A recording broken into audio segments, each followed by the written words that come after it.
ሰሞኑን አዲስ ከአቶ ገዱ አንዳርጋቸው ጉዳይ እንጀምር። ሚኒስትሩ ሰውዬ ሰው ሀገር ሄዶ መኪና ይጠብቃሉ የሚል ወሬ አየሩን ሞልቶታል። በእርግጥ አንድ ሰሞን ውድ ሱፎችን ለብሰው በዓለማችን ትልልቅ መድረኮች ላይ ለመድናቸው ሰው ፓርኪንግ ሲሰሩ ብናይ እንገረም ይሆናል። ከዛ አልፎ ግን የግለሰቡን የግል ሕይወት ድንበር አልፎ የኑሮ ሁኔታውን መነጋገሪያ ለማድረግ መሞከር አግባብ ነው ብለው ያስባሉ? እስቲ እርሱ የግል ስሜቶን ያጋሩ።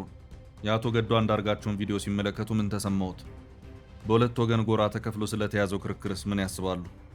ገሚስ ወገን በሐቀኝነት ህዝብ ማገልገልና ከመንግስት ካዝና ሰርቆ ኑሮን አለማደላደል ያልተለመደ ተግባር ስለሆነ ግለሰቡን ልናደንቃቸው ሲገባ እንድንሳለቅባቸው ሆኗል ይላል።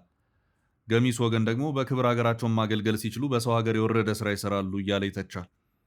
አሁን ደግሞ እስቲ የእርሶን ሀሳብ እንስማው።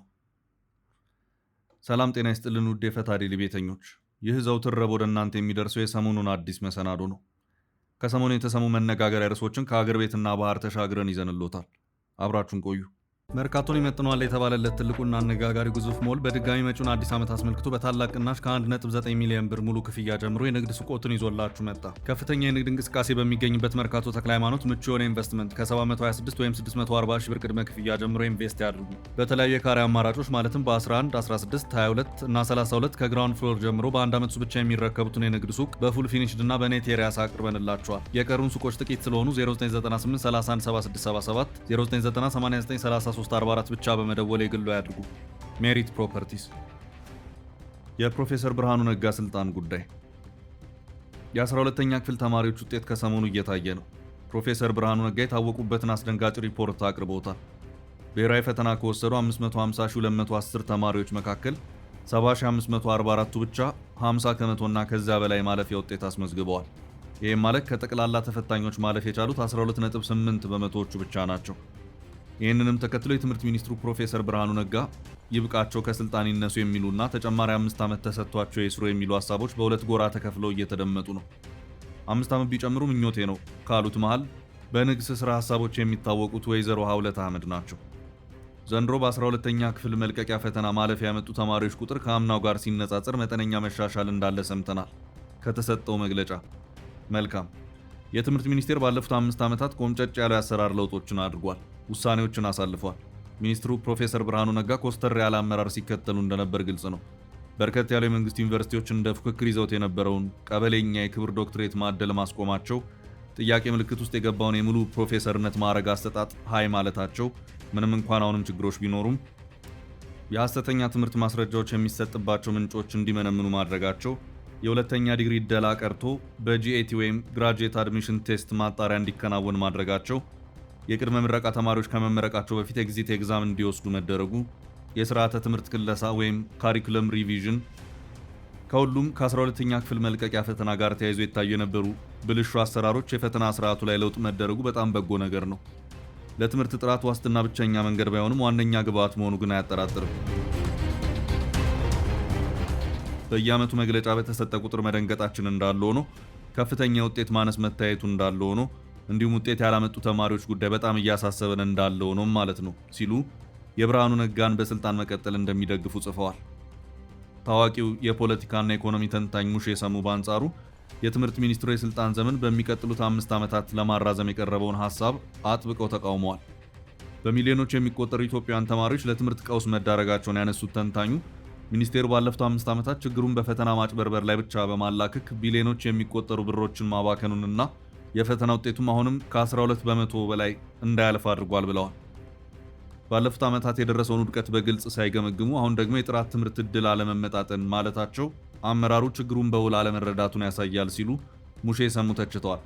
በተለይ ሀብታሞች ብቻ ወደ ትምህርት ቤት መማር የሚችሉበትና ድሆች ወደ ኋላ የሚቀሩበት ስርዓት እየሰፈነ መሆኑን በመጥቀስ ይህ ሁኔታ በትውልድ ላይ ትልቅ ኢፍትሐዊነት እንደሚፈጥር አስጠንቅቀዋል። የትምህርት ቀውስ በሰበብና በድብቅ ውሳኔዎች ሊፈታ እንደማይችል ያመለከቱት ተንታኙ ሀገሪቱ ሌላ የውድቀት 5 ዓመታት ማስተናገድ እንደማትችል አሳስበዋል። መሪዎች ያለፉትን ውሳኔዎች ከመከላከል ይልቅ ችግሩ የት እንደተፈጠረና መፍትሄው ምን እንደሆነ በግልጽ ሊመልሱ እንደሚገባ አሳስበው የኢትዮጵያ ወጣቶች የውሸት ፖሊሲዎችና የግለሰቦች ሙከራ ማስተማሪያ ሊሆኑ አይገባም ሲሉ አጥብቀው አውግዘዋል። የኢራን መንግስት ሚዲያ ትራምፕ ረበሻቸው። በዚህ ሰሞን በዓለም መድረክ መነጋገሪያ የሆነ አንድ ጉዳይ አለ። እሱም የኢራን መንግስት የትራምፕን ወንድ ልጅ ለማስገደል ማሰቡ ነው። የኢራን መንግስት የቴሌቪዥን ጣቢያ በፕሬዝዳንት ዶናልድ ትራምፕ ወንድ ልጅ ባረን ትራምፕ ሞት ላይ የ10 ሚሊዮን ዶላር የጉርሻ ክፍያ አውጇል። በኢራን የመንግስት ጣቢያ በተላለፈው በዚህ ቪዲዮ ላይ አሁን ዕድሜው 20 ዓመት የሞላው ባረን ትራምፕ በተደጋጋሚ ጊዜያት የሚገኝባቸውና የሚያሳልፍባቸው አካባቢዎች ጭምር ተገልጸው ቀርበዋል። ቪዲዮ በዩናይትድ ስቴትስ ውስጥ የሚገኙ የኢራን ደጋፊዎች ወይም የሽብርተኝነት እንቅስቃሴ አደራጆች በባረን ትራምፕ ላይ ግድያ ጥቃት በመፈጸም የተዘጋጀውን 10 ሚሊዮን ዶላርን እንዲወስዱ የሚያበረታታ ይዘት ያለው መሆኑ ተጠቅሷል። የአሜሪካው ደህንነት ተቋም ሲክሬት ሰርቪስ ስለቀረበው ስጋት መረጃ እንዳለውና ጉዳዩን እየተከታተለ መሆኑን ቢገልጽም ለደህንነት ምክንያቶች ሲል ተጨማሪ ዝርዝር መግለጫ ከመስጠት ተቆጥቧል። በኦባማ አስተዳደር ዘመን የመከላከያ ሚኒስትርና የሲአይኤ ዳይሬክተር የነበሩት ሊዮን ፓኔታ ከሲኤንኤን ጋር ባደረጉት ቃለ ምልልስ ጉዳዩን በተመለከተ ያላቸውን ሀሳብ አጋርተዋል። እንዲህ አይነት የይፋ ሚዲያ ዛቻዎችንና የጉርሻ ውሳኔዎችን በፍጹም በቀላሉ ማየት እንደማይገባ ያሰመሩበት ፓኔታ የአሜሪካ መንግስት ለባረን ትራምፕ የሚደረገውን የደህንነት ጥበቃ በአስቸኳይና በከፍተኛ ደረጃ ማጠናከር እንዳለበት ገልጸዋል። ኢራን እንዲህ አይነት አደገኛ እርምጃዎችን ለመሞከር ማሰቧ እብደት መሆኑን የጠቀሱት የቀድሞው ሚኒስትር በፕሬዝዳንቱ ቤተሰብ ላይ የሚቃጣ ማንኛውም ጥቃት ሀገሪቱን በቀጥታ ወደ ሙሉ ጦርነት የሚያስገባ በመሆኑ ውጤቱ ለኢራን እጅግ የከፋ እንደሚሆን ማስጠንቀቂያ ሰጥተዋል። ዘገባው ከዚሁ ስጋት ጋር ተያይዞ በአሜሪካና በኢራን መካከል እያደገ የመጣውን የኢኮኖሚና የወታደራዊ ውጥረትም ዳሷል። አሜሪካ በኢራን ላይ ጣለችው አዲስ የኢኮኖሚ ማዕቀብ ተከትሎ ከቴህራን ጋር የንግድ ግንኙነት የሚያደርጉ ሀገራትን እንደምትቀጣ ብታስጠነቅቅም የኢራን ዋና የንግድ አጋር የሆነችው ቻይና ማዕቀቡን በከባዱ ኮንነዋለች። ፓኔታ አሜሪካ ማዕቀቡን ከመጣሏ በፊት እንደ ቻይና፣ ቱርክና ህንድ ያሉ ሀገራትን የማያሳምን ከሆነ ኢራንን ሙሉ በሙሉ በኢኮኖሚ ማግለል ስትራቴጂው ስኬታማ ሊሆን አይችልም ብለዋል። በተመሳሳይ ጊዜ አሜሪካ የሲአይኤ ዳይሬክተር ጆን ራትክሊፍ በሞስኮ ከከፍተኛ የሩሲያ ባለስልጣናት ጋር በሚስጥር መክረዋል የተባለ ሲሆን ይህም የአሜሪካ፣ የሩሲያ፣ የቻይናና የኢራን የጂኦፖለቲክስ ፖሊሲ ውጥረቶች እየተባባሱ መምጣታቸውን ያሳያል ተብሏል። አሰብ ለትግራይ ጦስ ሆኗታል ተባለ። በኢትዮጵያና በኤርትራ መካከል በቀይ ባህር ወደብ ጥያቄ ምክንያት የተከሰተው ውጥረት የትግራዩን የፕሪቶሪያ የሰላም ስምምነት ለፖለቲካዊ መጠቀሚያነት እንዲቀየር ማድረጉን ዘ ኮንቨርሴሽን ይፋ ባደረገው የትንታኔ ጽሑፍ አስነበበ።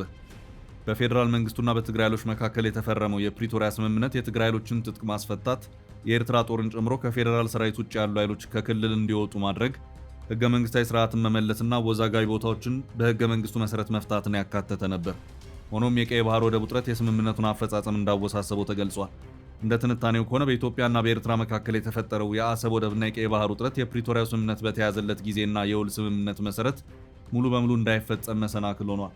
ኤርትራ በስምምነቱ መሰረት ሙሉ በሙሉ ከትግራይ አካባቢዎች አለመውጣቷና በቀይ ባህር ዙሪያ የተፈጠረው የጂኦፖለቲካ ውጥረት የትግራይ ኃይሎች ሙሉ በሙሉ ትጥቅ እንዳይፈቱና የፌዴራል መንግስቱን በስምምነቱ አፈጻጸም ላይ የተለየ ስትራቴጂካዊ ስጋት እንዲኖረው አድርጓል።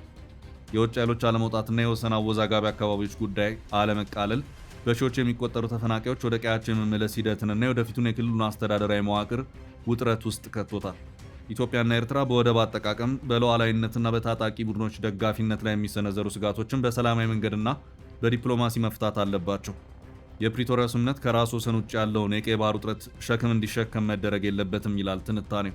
ዘ ኮንቨርሴሽን የመፍትሄ ሀሳብ ሲያቀርብም ከፌዴራል ሰራዊት ውጭ ያሉ ኃይሎች የኤርትራን ጦር ጨምሮ ከትግራይ ሙሉ በሙሉ እንዲወጡ ማድረግ፣ በትግራይ ክልላዊ አስተዳደር ስር የነበሩ ቦታዎችን በህገ መንግስታዊ ስርዓት መመለስና ተፈናቃዮችን በሰላም ማቋቋም፣ የትግራይ ኃይሎችን ትጥቅ ማስፈታትና ወደ ፖለቲካዊ ማህበረሰቡ እንዲቀላቀሉ ማድረግ አሁን የተቀሰቀሰውን ግለት ሊያረግበው ይችላል ተብሏል። እንደ ዘገባው ትንታኔ ከሆነ እነዚህን እርምጃዎች መውሰድ በኤርትራና ኢትዮጵያ መሃል ያሉትን የፖለቲካ ክፍተቶች ስለሚያጠባቸው በሰሜን ኢትዮጵያ ዘላቂ ሰላም እንዲሰፍን ያደርጋል። የግብጽ ዛቻ ማንሰራራት። ኢትዮጵያ በአባይ ወንዝ ላይ ተጨማሪ ግድቦችን የመገንባት እቅድ አላት የሚሉ መረጃዎች ከወጡ በኋላ ከወደ ካይሮ የሚሰሙ ድምጾች በርክተዋል። ከወታደራዊ ዛቻ እስከ እጅ አዙር ግፊት ሰዎቹ የተቻላቸውን እየሞከሩ ነው። ነገር ግን በሌላ ወገን የፍትሐዊ ወንዞች ክፍፍልን የሚደግፉ ወገኖች ከኢትዮጵያ ወገን ቆመዋል። ታዋቂ የአፍሪካ ፖለቲካ ተንታኝ ዶክተር ዴቪድ ማትሳንጋ ግብጽ በኢትዮጵያ ውሃ ልማት ፕሮጀክቶች ላይ የምታሳየውን ኃይለኛ ተቃውሞና ዛቻ አጥብቀው አውግዘዋል። ግብጽ የናይልን ጉዳይ እንደ ፖለቲካ መሳሪያ እየተጠቀመችበት መሆኑን የገለጹት ተንታኙ አገሪቱ ዛቻውን በመተው ስጋቶቿን ይዛ ወደ ድርድር ጠረጴዛ መምጣት እንዳለባት አሳስበዋል። ኢትዮጵያ ፋብሪካዎችን ለማንቀሳቀስና የኢኮኖሚ እድገቷን ለማፋጠን ኤሌክትሪክ እንደሚያስፈልጋት የገለጹት ዶክተር ማትሳንጋ ወንዞቿ ወደ ውጭ ስለሚፈሱ ብቻ ልማቷን ልታቆም እንደማይገባ ተናግረዋል። የኢትዮጵያ ዓላማ ጎረቤት ሀገራትን መጉዳት ሳይሆን የውሃ ሀብቷን በፍትሃዊነት መጠቀም መሆኑንም ገልጸዋል። በመጨረሻም ግብጽ ወታደራዊ ዛቻዎችንና የጦርነት ንግግሮችን እንድታቆም አሳስበዋል። ጉዳዩን ወደ ዓለም አቀፍ ተቋማት ከመውሰድ ይልቅ ሁለቱ ሀገራት ወደ አፍሪካ ህብረት በመመለስ በውይይት እንዲፈቱት ጥሪ አቅርበዋል። በተያያዘ መረጃ የግብጽ የውጭ ጉዳይ ሚኒስትር ባድር አብድላቲ ከዓለም አቀፍ ሕግ ውጭ በኃይል የባህር በር ለማግኘት የሚደረጉ ጥረቶች መቆም እንዳለባቸው ለአሜሪካው ፕሬዝዳንት የአረብና የአፍሪካ ጉዳዮች አማካሪ መናገራቸውን ቢቢሲ ዘግቧል። ባድር አብድላቲ እሁድ ነሐሴ 17 2018 ዓ.ም ከአሜሪካ የውጭ ጉዳይ መስሪያ ቤት የአረብና የአፍሪካ ጉዳዮች ከፍተኛ አማካሪ ማሳድ ቡሎስ ጋር በስልክ መነጋገራቸውን የግብጽ የውጭ ጉዳይ ሚኒስቴር አስታውቋል ሲል የዘገበው ቢቢሲ ከአሜሪካው አፍሪካ ጉዳዮች ከፍተኛ አማካሪ ጋር በቀጠናዊ ጉዳዮች ላይ የተደረገው ንግግር በተለይም በሱዳን፣ አፍሪካ ቀንድና ሊቢያ ያሉ ጉዳዮች የተነሱበት እንደሆነ ገልጿል።